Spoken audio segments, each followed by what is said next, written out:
एक बार एक व्यक्ति एक रेड लाइट एरिया में जाता है। रेड लाइट एरिया के कोठे में जाता है। वहाँ का दरवाज़ा खोलकर जैसे सामने देखता है तो सामने लगभग 20 अलग अलग महिलाएं हैं जो कि काफ़ी सुंदर दिखाई दे रही थी। उन महिलाओं में से एक महिला को चुनने की उसको आज़ादी थी। वो बारी बारी से महिलाओं को देख रहा था और उनमें से किसी एक का उसको चुनाव करना था।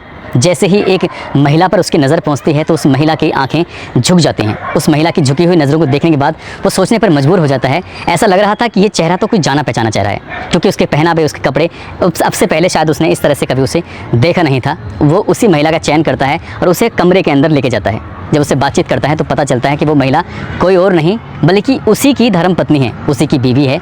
अपनी ही बीवी को उस रेड लाइट एरिया के कोठे में देखने के बाद वाकई उसके पैरों तले ज़मीन खिसक जाती है। वो सोचने पर मजबूर हो जाता है आखिरकार करे तो क्या करे, ये कहाँ से कैसे यहाँ पर पहुँची। बहुत सारे सवाल थे, उन सवालों के जवाब वो जानने की कोशिश में था। और जब सवालों के जवाब जानता है तो वो एक ऐसा कदम उठाता है जिस कदम को सुनने के बाद शायद आप भी उसको सैल्यूट करने पर मजबूर हो जाएंगे। क्योंकि किसी भी महिला से चाहे छोटी से छोटी गलती हो, जाने में हो या अनजाने में हो जाए तो उसकी गलती माफ़ नहीं होती है, बल्कि पुरुषों की गलती को कई बार नज़रअंदाज कर दिया जाता है। मगर इस पुरुष ने उस महिला की तमाम गलतियों को नज़रअंदाज करते हुए जो कदम उठाया है वाकई सैल्यूट वाला कदम उठाया है। आदाब, नमस्कार, सत श्री अकाल। मैं उस्मान सैफी। आज की जो सच्ची घटना मैं आपको सुनाने जा रहा हूँ, ये सच्ची घटना है कर्नाटक प्रदेश की राजधानी बेंगलुरु की। दरअसल एक व्यक्ति जिसका नाम साहिल है, जो कि बेंगलुरु शहर का रहने वाला है, एक मल्टीनेशनल कंपनी में काम करता था। मल्टीनेशनल कंपनी में काम करता था। उसकी कंपनी ने उसको एक असाइनमेंट के लिए बुलाया था मुंबई में बुलाया गया था कि आपको यहाँ पर आना है कुछ समय के लिए। अभी 2 या 3 महीने ही हुए थे उसकी शादी को। अपनी पत्नी को छोड़कर वो जाना नहीं चाहता था, लेकिन मल्टीनेशनल कंपनी का, जिस कंपनी में काम कर रहा था, उस कंपनी का मामला था, आखिरकार उसको जाना पड़ता है। जब वो वहाँ पहुँच जाता है, 1-2 हफ्ते काम करता है। 1-2 हफ्ते काम करने के बाद अपनी पत्नी से बातचीत करता है। कहता है कि क्या तुम मुंबई घूमना चाहोगी।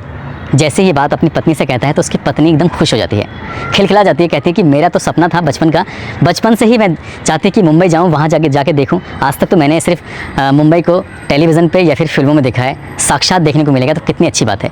जब अपने पति से इस तरह की बातें करती है तो उसका पति कहता है परेशान होने की ज़रूरत नहीं है, 7 अक्टूबर 2011 का तुम्हारा रिजर्वेशन करा दिया गया है। फला तारीख को फला वक्त में आपकी ट्रेन मिलेगी, आप आराम से बेंगलोर से मुंबई का सफ़र पूरा करके सीधा मुंबई आइए, मैं तुम्हारा इंतज़ार करूँगा। वो दिन भी आता है और जब दिन आता है वो घर से कुछ तैयारी के साथ सीधा बेंगलोर के रेलवे स्टेशन पर जाती है और अपनी निर्धारित ट्रेन, अपनी निर्धारित बोगी, अपनी निर्धारित बर्थ पर जाकर बैठ जाती है। और सबसे पहले फ़ोन करती है अपने सास और ससुर को। कहती है कि मम्मी पापा मैं ट्रेन में बैठ गई हूँ और लगभग 1000 किलोमीटर का ये सफ़र है, 16-17 घंटे में पूरा हो जाएगा और मैं साहिल के पास पहुँच जाऊँगी। पहला फ़ोन हो चुका था, दूसरा फ़ोन वो अपने पति को करती है। अपने पति से कहती है कि जी मैं ट्रेन के अंदर बैठ गई हूँ और मैं जल्दी से आपके पास पहुँच जाऊँगी, आप परेशान मत होना। तो साहिल कहता है कि परेशान मुझे नहीं, परेशान तुम मत होना, बिल्कुल घबराने की ज़रूरत नहीं है, किसी से ज़्यादा बातचीत मत करना, अपने सफ़र पर ध्यान देना और कोई ऐसी वैसी चीज़ मत देना, किसी के खाने वाने की चीज़ हो। इस तरह की समझाने की कोशिश भी करता है। अब ट्रेन ये मुंबई के सफ़र के लिए चल पड़ती है। जैसे ही मुंबई के सफ़र के लिए ट्रेन चल पड़ती है तो जिस बोगी में, जिस बर्थ पर वो बैठी हुई है, सामने वाली बर्थ पर 2 व्यक्ति बैठे हुए हैं, एकदम अनजान व्यक्ति, एक दूसरे से बातचीत भी नहीं कर रहे हैं। मगर धीरे धीरे जब सफ़र आगे की तरफ चलता है तो वो दोनों व्यक्ति आपस में एक दूसरे का इंट्रोडक्शन लेते हैं, एक दूसरे से परिचय लेते हैं कि तुम कौन हो, कहाँ से जा रहे हो, कहाँ से आ रहे हो, इस तरह की बातें वो करते हैं। ये महिला किसी से बातचीत भी नहीं कर रही है, नाम तानिया है। तानिया किसी से बातचीत नहीं कर रही थी। वो बात कर रही थी तो या तो अपने सास ससुर से या फिर अपने पति साहिल से। साहिल को बताती थी कि अब इतना किलोमीटर का सफ़र हो चुका है, अब मैं यहाँ पहुँच गई हूँ। खिड़की के बाहर झांक के बताती है कि देखो ऐसा दिखाई दे रहा है, वैसा दिखाई दे रहा है। इस तरह से उसका जो सफ़र था वो कटने लगता है। और जैसे जैसे वो आगे ट्रेन बढ़ रही थी तो उन्हीं 2 व्यक्ति जो कि उसके बर्थ के ठीक सामने बैठे हैं, उनमें से एक व्यक्ति कहता है बहन जी लगता है कि आज पहली बार आप ट्रेन में सफ़र कर रहे हैं, वो भी मुंबई का। तो कहती है कि हाँ मैंने ट्रेन में तो बहुत सफ़र किए हैं, लेकिन अकेले मुंबई में पहली बार जा रही हूँ। जब वो दोनों इस बात को कहते हैं तो कहते हैं बहन जी आपको परेशान होने की बिल्कुल ज़रूरत नहीं है, हम भी मुंबई जा रहे हैं, किसी भी तरह की कोई दिक्कत, कोई परेशानी हो तो आप हमसे शेयर कर सकती हैं। ऐसे ही बातचीत चल रही थी। कुछ खाने पीने की चीज़ें थी उनके पास, वो खा रहे थे। उनका बहन जी आप भी खाएंगी, तो वो मना कर देती है। लेकिन जब आगे वक्त गुजर रहा है, 15-16 घंटे का सफ़र है, तो किसी भी अनजान व्यक्ति से इस लंबे सफ़र में जब कोई सोना ना हो तो आराम से बातचीत जब होंगी तो जाहिर सी बात है कि दोस्ती भी हो ही जाएगी। उधर तो उन दोनों की दोस्ती हो चुकी थी और उन दोनों ने इस तानिया से भी कहीं ना कहीं जान पहचान बना ली थी। तानिया जब अपना कुछ खाने पीने का सामान था तो खाते पीते उन लोगों की नज़र उस तानिया के सामान पर पड़ती है। तो आखिरकार तानिया की मजबूरी बन जाती है उस सामान को दिखाते हुए कि भाई साहब आप भी इसमें से सामान लेंगे। जब वो बात उन दोनों व्यक्ति से कहती है तो वो व्यक्ति भी उसके सामान लेकर खाने लगते हैं। कुछ देर के बाद कुछ सामान वो भी लेते हैं, तो वो भी तानिया की तरफ हाथ बढ़ा देते हैं कि बहन जी आप भी कुछ सामान खाओगी। इस तरह से ये जो सफ़र था वो वाकई बहुत सुहाना था और बहुत बढ़िया सफ़र चल रहा था। चलते चलते लगभग 150 किलोमीटर के आसपास अभी बस मुंबई बाकी था, यानी कि 1000 किलोमीटर में से 850 किलोमीटर का सफ़र तय हो चुका था। तानिया अपने पति साहिल को फ़ोन मिलाती है और कहती है कि मैं अभी आपसे 150 किलोमीटर दूर हूँ। तो कहता है कि तुम्हें परेशान होने की ज़रूरत नहीं है, मैं तुम्हें लेने के लिए रेलवे स्टेशन पर आ जाऊँगा। बस इतना ये फ़ोन था। उसके बाद ये दोनों व्यक्ति कहते हैं कि बहन जी चाय पियोगी? कहती है कि मैं तो चाय नहीं पीऊँगी, आपको पीनी है तो आप पी लीजिए। लेकिन वो 2 चाय के साथ साथ तीसरी चाय भी लेते हैं। तीसरी चाय लेते हैं तो तानिया को चाय पिला देते हैं और ख़ुद भी चाय पीते हैं। जब तानिया चाय पी लेती है, चाय पीते ही तानिया एकदम बेहोश जैसी हालत में हो जाती है, नींद आने लगती है उसको। लगभग 2 या 3 घंटे के बाद जब आँख खुलती है तो पता चलता है कि तानिया अब ट्रेन के किसी बोगी या बर्थ के अंदर नहीं बैठी हुई है, बल्कि वो एक कार के अंदर है और कार बहुत तेज़ी से चल रही थी। उसको जैसे ही हल्की फुल्की उसकी आंखें खुलती हैं, वो आंखें खोलने की कोशिश करती है तो पता चलता है कि वो बेहोशी जैसी हालत में थी, ठीक से बोल भी नहीं पा रही थी। लेकिन उसको वही दोनों व्यक्ति कार के अंदर दिखाई देते हैं और एक व्यक्ति और था जो कार चला रहा था। ये एक नया व्यक्ति है जिसको देखने के बाद साफ अंदाज़ा लगाया जा सकता था, क्योंकि उसके साथ कोई ना कोई अनहोनी घटना हो चुकी है। उससे कहती है कि मैं कहाँ हूँ, तुम मुझे कहाँ लेके जा रहे हो। इससे पहले कि वो कुछ बातचीत करती है उसको ज़ोर का एक थप्पड़ पड़ता है और कहा जाता है कि आवाज़ निकाली तो और पिटाई होगी, इसलिए चुपचाप पड़े रहो। क्योंकि उसे चाय में कुछ नशीला पदार्थ दिया गया था। उसको पीने के बाद, उसको चाय को पीने के बाद उसकी हालत ऐसी नहीं थी कि वो विरोध करने जैसी कंडीशन में हो। लगातार गाड़ी चल रही है और गाड़ी चलते चलते पहुँच जाती है एक ऐसे इलाके में जहाँ पर जब उसे कार से उस जगह पर लेके जा रहे थे तो उसकी हालत चलने लायक नहीं थी, लेकिन उन दोनों ने ऐसे पकड़ा हुआ था जैसे कि वाकई वो उस महिला बीमारी जैसी हालत में हो। ठीक ट्रेन से भी शायद उन्होंने उसको वैसे ही निकाला होगा। ट्रेन जब किसी भी स्टेशन से वो कार तक लेके आए होंगे तो वहाँ भी उन्होंने इसी अंदाज से निकाला होगा जैसे घर की परिवार की कोई परिचित महिला हो। अब ये सीधा पहुँच जाते हैं किसी मुंबई के रेड लाइट एरिया के एक कोठे पर और वहाँ पर 2 महिलाएँ बैठी हुई थी, उनसे बार्गेनिंग चल रही थी, बातचीत चल रही थी उसको बेचने की। आखिरकार सौदा तैयार हो जाता है, पक जाता है और कम से कम उसकी कीमत लगती है 45,000 रुपये।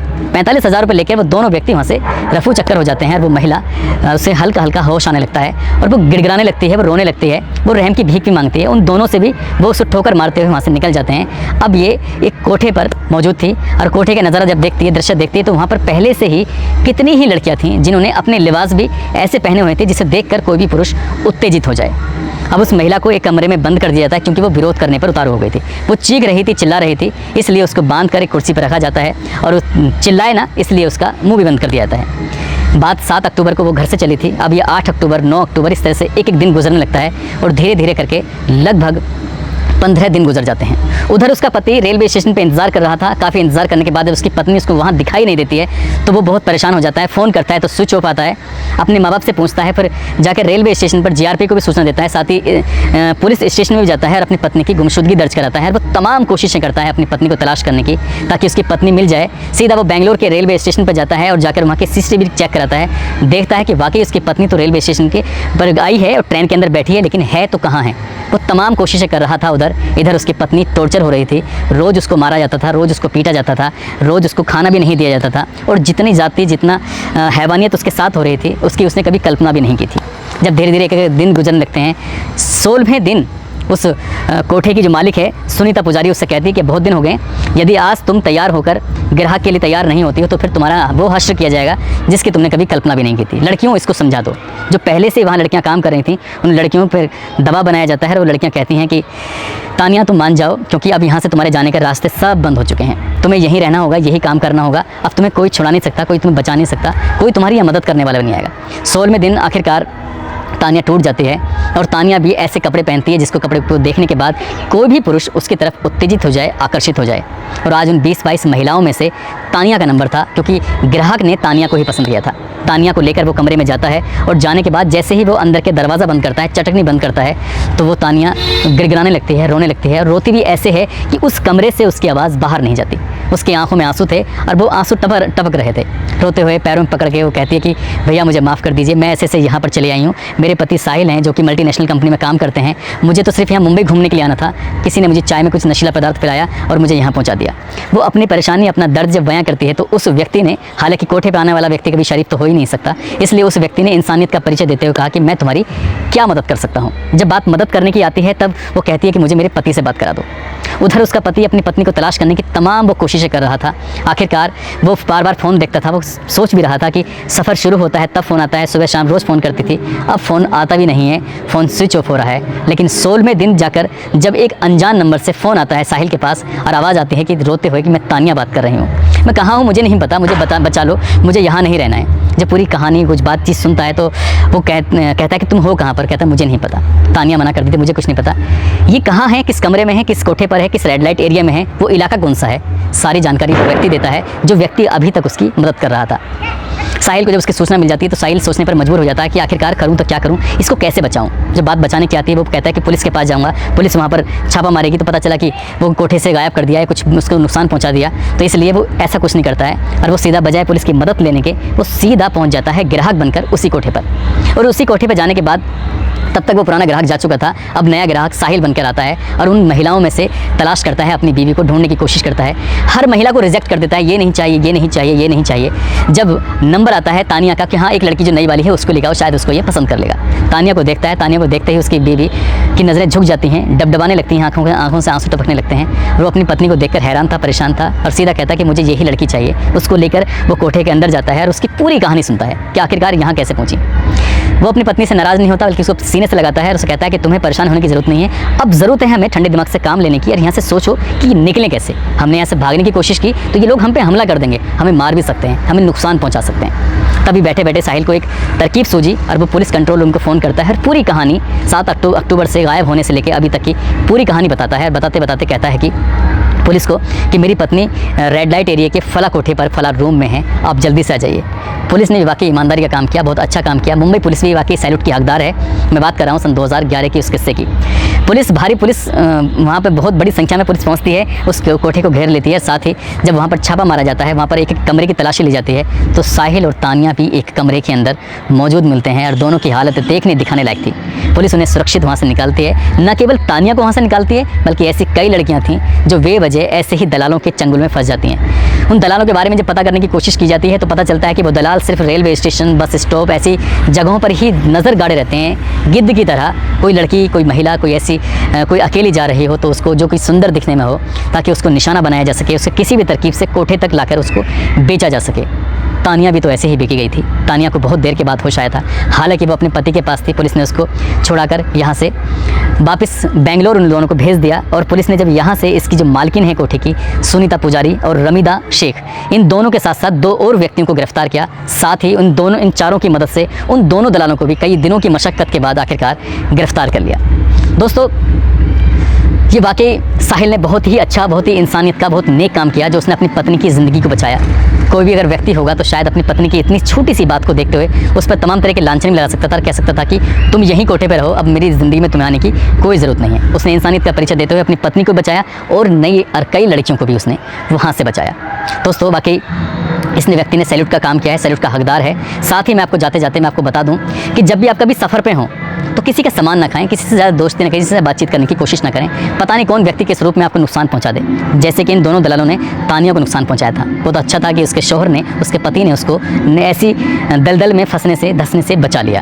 तो दोस्तों, अपना ख्याल रखें, सुरक्षित रहें। जय हिंद, जय भारत।